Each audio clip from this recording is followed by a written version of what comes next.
What's up, magical humans? Welcome back to the Wizarding World. I'm Mia Magic, and I am super psyched to be sharing the next couple of videos with you because number one, I personally almost prefer watching kids' movies. I just feel like they have way more magic and are way more supportive of us being ourselves. I find that in adult movies, it's either like, oh, this is this fantasy story. This isn't real. This is just a magical fairy tale. Or it's like, this is real life. There's not much magic or synchronicity or possibility in it. It's all sort of run of the mill. Now, that is a blanket statement. However, for me, one of my most powerful practices is actually utilizing kids' movies as a way to activate greater magic within myself, connect to my spiritual gifts and powers, really hack the codes from kids' movies because there's so much magic in them. And so I wanted to share with you guys what my absolute favorite, most spiritual, magical kids movies are that I have found can actually really apply to your modern life and that you can utilize the sort of hidden wisdom of to make your life more magical. One thing to note is that fairy tales, when witches were being killed and when indigenous wisdom was being suppressed and indigenous tribes were being wiped out by the church, fairy tales and legends and myths were one of the places back then, really the only place where we could safeguard and hide and keep alive some of the magical stories and tales and truth about our capacity for power. So that feels like a really important element to me to remember that fairy tales weren't just some fake, random, entertaining thing. They actually were a way for us to tell stories that kept magic alive.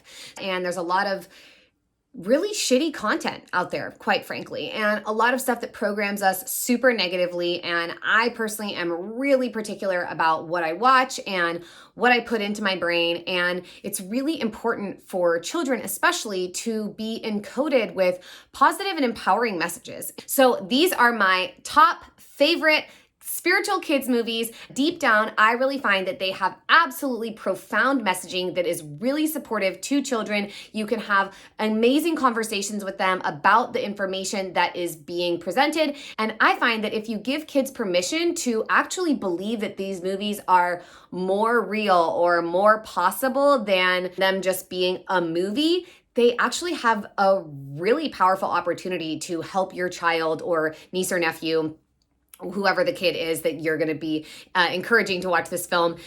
They have the opportunity to support them and empower them and help them to step into their gifts. One of the recent movies that I think is so important, deeply important, as a matter of fact, for everyone to see is Frozen 2. Now, if you haven't seen Frozen 1, you might be a little lost. That's okay. But Frozen 2 has an absolutely true story about a white township or community or kingdom coming in, taking over an earth-based spiritual indigenous tribe, wiping out the leaders, covering it up, and basically pretending like magic didn't exist, closing off magic.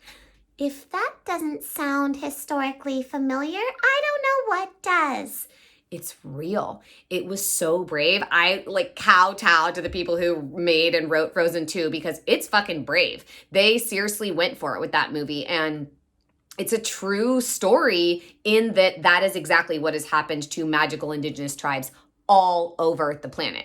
So also one of the things that I really love is that they show this, there's a scene in the river where all these earth giants are laying down, and it's the stone people. And that's how I personally relate to nature. I see faces in the stones all the time and get messages from trees and the rivers. And so that film, if you tell your kids, or if you're, down to have an open mind yourself, you can really access deep earth magic and wisdom from that movie. It's so powerful. I think it's one of the best kids movies that's ever been made. It's really real in my experience. And if you give your child permission to understand the reality of it, like, hey, these rocks, these stones that grow moss upon them and lay by the side of the river, they're real. These are the earth giants. And maybe they don't move the way that we would think of them moving, or even the way that they do in the film, like wandering through the forest. But that's because they exist on a different timeline than we do. So that movie is absolutely wonderful. I love Frozen 2. I know that graphics have gotten really, really great these days. And there are some classics that I think are profoundly important for people to watch. Fern Gully is one of them. That movie is so important. The words that Maggie said, all of life is contained in a tiny seed. It's so true. Children are seeds. We all start as seeds. Entire forests are grown from seeds. There are really potent little pieces of wisdom in these movies that I just think are so important. When Krista feels the energy of the tree and puts her hand on the tree and can feel the pain of the tree, that's real. You can actually do that. You can scientifically measure the pain or the stress or distress of a plant. And so that's really, really important. Fern Gully is so amazing. And even at the end, it says something, the dedication is something like, this is for our children. This is for the future. This is for us to all remember. That's what the dedication of the film is. And like they're jumping through bioluminescent magical pools and stuff. And Robin Williams is a hilarious fruit bat. I mean, it's spectacular. So I highly recommend watching Fern Gully as a grown-up and as a child. It's powerful. Hexus, the dark forces, it's important for us to all notice that those things are going to be present in our lives. There's going to be shadow. There's going to be greed. There's going to be like that energy of, Hexus when he like sucks the smoke out of the like, just like feeding on darkness. That potential exists within all of us. And when you see what life and abundance and hope and faith can bring and blossom into and become in general, it's really important information. And so these are the kinds of movies that I use to program myself. I literally watch kids' movies way more often than I watch grown-up movies. I'm going to make another video about grown-up movies too, like more spiritual, magical movies. But I think that these are, for me, these are my favorite. I wish that grown-ups would watch this video just as much because then they would get the real deal about spiritual movies. So in that vein also is Pocahontas. Avatar is sort of the adult version of Pocahontas. Pocahontas is real. It is so real. Anybody of you, speaking of reels, anyone who's seen some of my reels, I love using Colors of the Wind. Every word of that song is true. How high does a sycamore grow? If you cut it down, then you'll never know. The rainstorm and the river are my brothers. The heron and the otter are my friends. And we are all connected to each other in a circle, in a hoop that never ends. So Pocahontas is so profound. It's so real. When she goes and sits with Grandmother Willow, a tree, who talks to her, tells her to follow her heart, helps her interpret her dreams.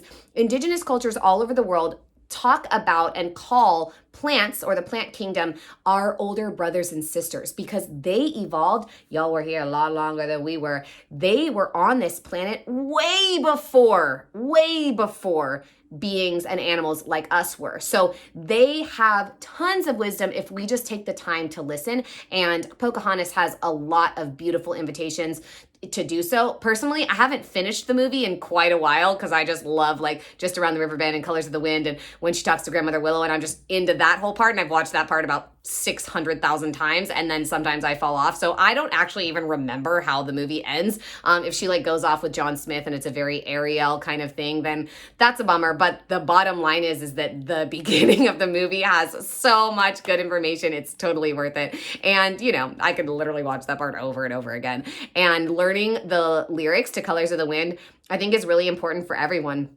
Sitting down and talking to a tree as if it could be Grandmother Willow. Maybe you won't see the wood literally transform into a happy little grandmother's face. But sometimes if you open your mind and your heart and your eyes enough, you will see the faces in the tree. I see them all the time. And maybe you have to use a few of your imaginal cells for that, but it's totally worth it. And the trees are so old and ancient and wise, and they always have really powerful guidance that helps you to realize your dreams and the most powerful version of yourself.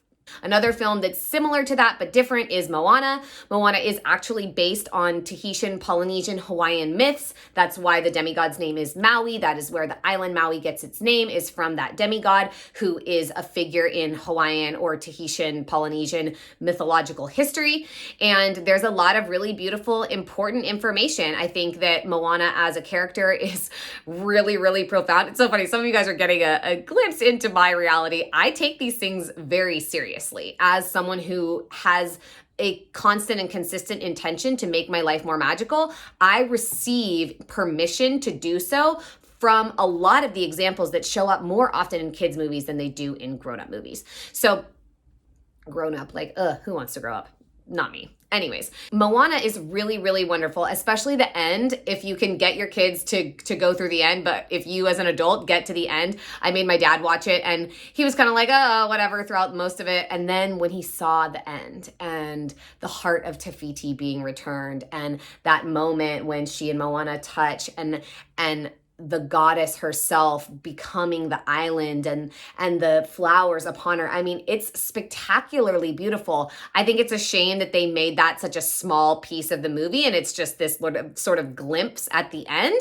I think that it could have been a really powerful explanation of how the goddess exists in the world all around us. And it's okay. It's like, give it to people in microdoses. That's easier to swallow than a hero's dose. So it's all good. And I just really love that movie. I think the grandmother's spirit becoming the manta ray is really powerful. And it's just a strong woman doing her thing, committing to her mission and her purpose in the world. And I think that that's a really important example for children to see of all genders because it gives light and permission to those of us who haven't always been known as the heroes. So you guys all know that I love dragons. I personally am obsessed with dragons. I am a dragon. I've had past lives with and as dragons. Like, I just love dragons. So there are a couple of movies that give you some actually really true magical information about dragons.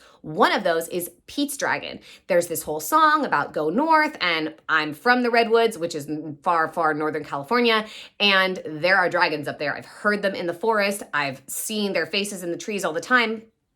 And one of the factors that's in Pete's Dragon, that's an actual code, again, this is why I say that I get codes, magical codes from kids' movies, is because Elliot has this potential, this capacity, this power where he kind of shimmies and all of a sudden he's invisible. And dragons can do that because they are ultra dimensional beings, because they exist in and with the spectrum of light differently than we do. Obviously, like everything is made of light and vibration. And so they are able to make themselves invisible exactly in the way that Elliot does. They become part of the forest. They blend in with the trees. It's super magical. And yet someone who made Pete's Dragon knows about that and put that in there. So that's some real dragon magic and information. And even the way that Robert Redford talks about the dragon, it's all not when he's like telling the stories and messing with the kids, but it's all real. There is real magic. There is hidden, guarded, secret wisdom being presented to us in a way that is not accessible unless it's deemed like fairy tale or fantasy. And yet, if you want to have a fantastical reality, which I certainly do, and I'm definitely looking for my happily ever after, then absolutely recommend really, really receiving the codes of the kids' movies. In that same vein, Aragon is a spectacular movie about dragons. I love Saphira. I have a little dragon that rides with me that is totally the spirit of the dragon from that story. I feel very connected to it. The book is actually even better than the movie, but there's still a lot of beautiful information. There's a ton of movies about dragons. I actually haven't watched a lot of them because I usually find that they make the dragons like into puppies and stuff like that, which the other dragon movies that I am going to recommend, How to Train Your Dragon, so amazing. Love that movie so much. And they make the dragon, unless it's flying around and like being a dragon, but then when it's here with you, it's a puppy. It's like dragons are not like dogs. They're not domesticated animals. Dragons have been known to be the guardians of treasure. They are guardians of the true treasure, which is the womb, the wisdom of the creative life force energy of the goddess. That's why there are so many different types of dragons, like earth dragons and fire dragons and water dragons, and they guard the treasure. They hold the Holy Grail sacred and safe. And so that's some good info about dragons in there, which leads me to the most recent movie about dragons that is so magical that I just like, oh my goddess, can just, I have to watch it like 14 more times. I've only seen it once actually, but that is Raya and the Last Dragon. So she's a water dragon. Her family is all water dragons, and they all have these different unique ways of relating to water. And it's some real shit. I just was in Hawaii, y'all, and whoa, talking to the mo'o, which is the Hawaiian word for water dragons. There are some caves in Hawaii. There are some underground worlds. There are some portals to real dragon realms, and they exist. And so the codes and the information about water dragons in Raya and the Last Dragon is totally fucking real. And they're so magical and immortal in that way, the way that we see it in the movie. And it's really powerful. So if you're as into dragons as I am, or even if you're just into dragons a little bit, because I know not a lot of people are as into dragons as I am, that's okay. I highly recommend checking out those movies. Again, Pete's Dragon, Aragon, Raya and the Last Dragon, How to Train Your Dragon. Excellent, spectacular, fabulous movies. I loved Soul. I think that they could have done it a little differently. I think that there could have been slightly more or different information in there. They could have taken it a little farther, but I think it was really good for a first dose to make it digestible. But a lot of that is really what, from doing spiritual medicine like DMT and ayahuasca and deep psilocybin and deep breathwork journeys, which for me personally, I prefer breathwork to almost anything. I think that, you don't actually need medicine. It's just a vehicle to get you to expanded states of consciousness. And I've done all those things and it's great. And I feel like a lot of what they shared in Soul is pretty true. And so again, it's just a really beautiful, magnificent illustration, and take it with a grain of salt. Whatever doesn't resonate for you, that's totally fine. But I thought that it was really beautiful and really powerful and motivating and expansive and deeply spiritual in terms of a mainstream Pixar movie. So I highly recommend checking it out. Just see how you feel about it, make your own opinion. But I thought that movie was really great for, it's like for the Muggle world. It's like, yes, say all of this. And if it was slightly more esoteric and a little more deeply spiritual, I perhaps would have been into it even more. But I think it was really great for what it is. Another kids movie that's really great and important, I think, is Inside Out. Just talking about our emotions and what comes up in our minds and all of these different ways that we relate to fear or disgust or anger and all of the shame that comes up around sadness.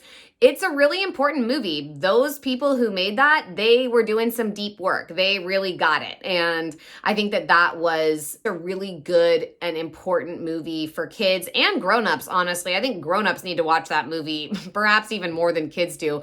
But I think that it, as a conversation, if it was something that you were going to watch with your kids, number one, every kids movie has really great adult humor woven into it because they know that parents are going to be watching the movies with their kids. And so there's like a lot of jokes that you're going to get that your kids are going to be like, that's not funny. And they're going to laugh at the guy falling down over his little feet and tripping on himself. And you're not going to laugh at that. But then there's stuff that's worked in there for you. So I really, really enjoyed Inside Out. I think it's a great movie. It's so helpful for all of us to just understand how we are created, at how our programming affects us, how every experience, whether it be traumatic or triumphant, really plays a role in forming us into the people that we are. And so Inside Out is a great illustration of how that process happens and is really supportive. Again, I think having a conversation with your child while watching that film could be really nourishing. And it depends on your level of communication with your child, but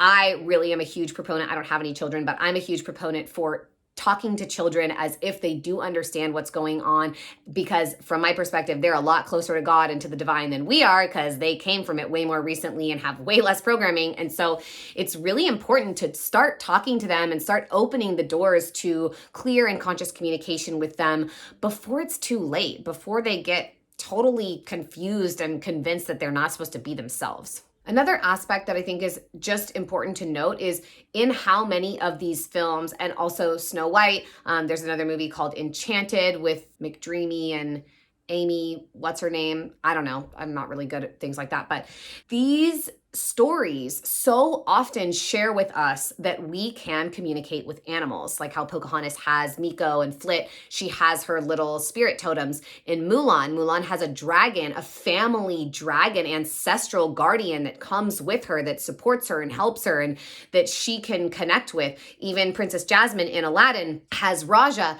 we can communicate with animals. Anybody who has a cat or a dog, I mean, you understand that connection to that animal because you've raised it and fed it and created a relationship with it. And we can have that relationship with animals, with the spirit realm, with the plant kingdom in a way that we don't really understand. And so I just really invite you to look at that possibility and that potential and that capacity within yourself, because it's super powerful to recognize that we can communicate in ways that are far beyond what our normal societal patriarchal programming tells us we can. And that actually helps us to feel far more connected to the world around us when we know that we can speak and hear and communicate and listen to the trees or the birds, and that they can receive us in return. It's part of the circle of life, which I always say, but the circle of life is not just about that things are cyclical and, oh, we eat the antelope and the antelope eat the grass. And when our bodies die, we become the grass and then the antelope eat the, like it's not just the cyclical nature of the circle of life. It's that everything is connected. There's nothing separate. The whole circle of life, everything exists within it. Everything is not like trapped in it, but everything is connected. So that is a super powerful, important thing to remember. I know I've said super powerful about 16,000 times, but this is truly one of my greatest codes and practices and life-changing routines is doing this, is utilizing children's movies to gain magic and insight into how to make my powers even more activated and more enlivened, deeply expressed and expansive within me so that I can just become more magical. And of course, we can't forget Up. If any of you have not seen Up, oh my God, it's so sweet and heartwarming and magical and adventurous. And it's just all the things that a movie needs, in my opinion. It's dreams coming true. It's unusual friendships. It's not only a feel-good movie, but it's super inspiring and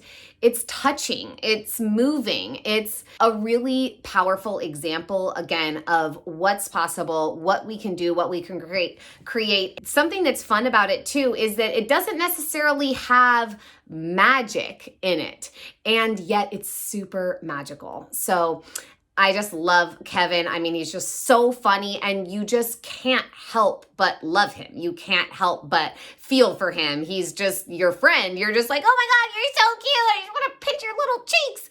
I'm sure everyone has heard the example of like, squirrel, we all do that. It's so funny how we all get so easily distracted. And I mean, if you could hear a dog talk, how often would they actually say that? Ball, squirrel, right? Throw it.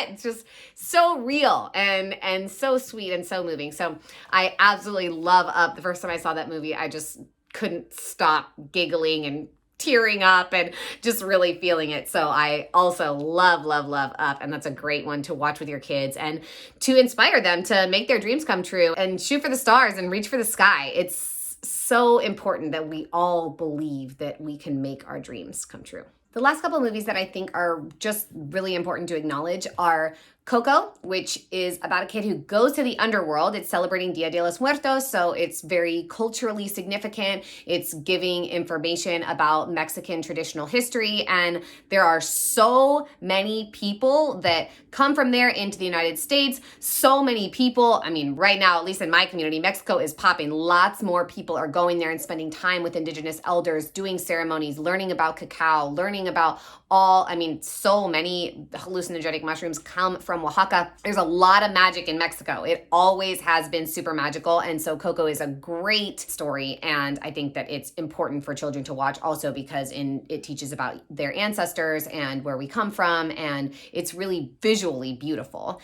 And Wall-E is also absolutely so important to watch.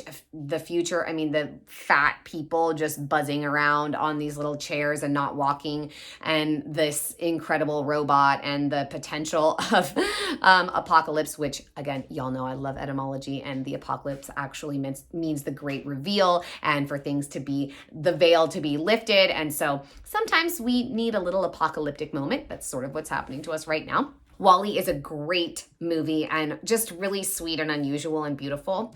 And then one of the ones that I wanted to mention that I actually haven't seen, but that has been recommended to me, there's a couple that I haven't seen. Princess Mononoke. I don't have any idea what it's about, but everybody says that it's amazing. Same with like Spirited Away and some of those more anime movies. I wasn't really into anime as a kid, so I haven't seen those films, but I've heard that they're really spiritual and really beautiful and appropriate for kids. And so there's some really good messages in there.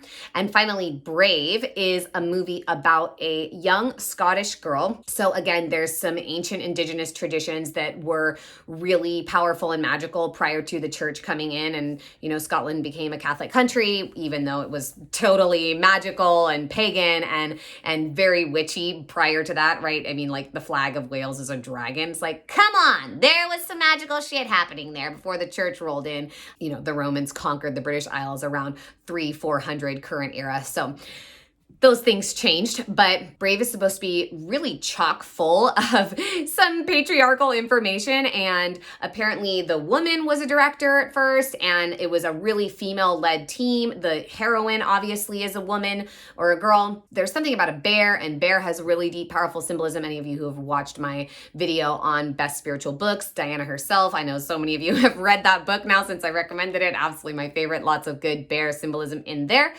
That is a great movie. It sounds like, as a matter of fact, now that I'm talking about it, I'm like, well, maybe I should watch that tonight. Get some Scottish Highland magic codes. Totally into that. I'm also watching Outlander again right now because I just love it so much. So there's another movie called Kubo and the Two Strings. I have seen that. It's amazing. Again, communicating with animals, powerful understanding of sort of the forces of evil and how we can find the light within ourselves, utilize even our relationship to the shadow or the monsters within to actualize our power and live in it, be of service to the planet. Kubo is a great movie. And then some of the older ones like Neverending Story, there's a lot of magic in those movies. And so again, I'm gonna make a video about my favorite magical spiritual movies for grown-ups too.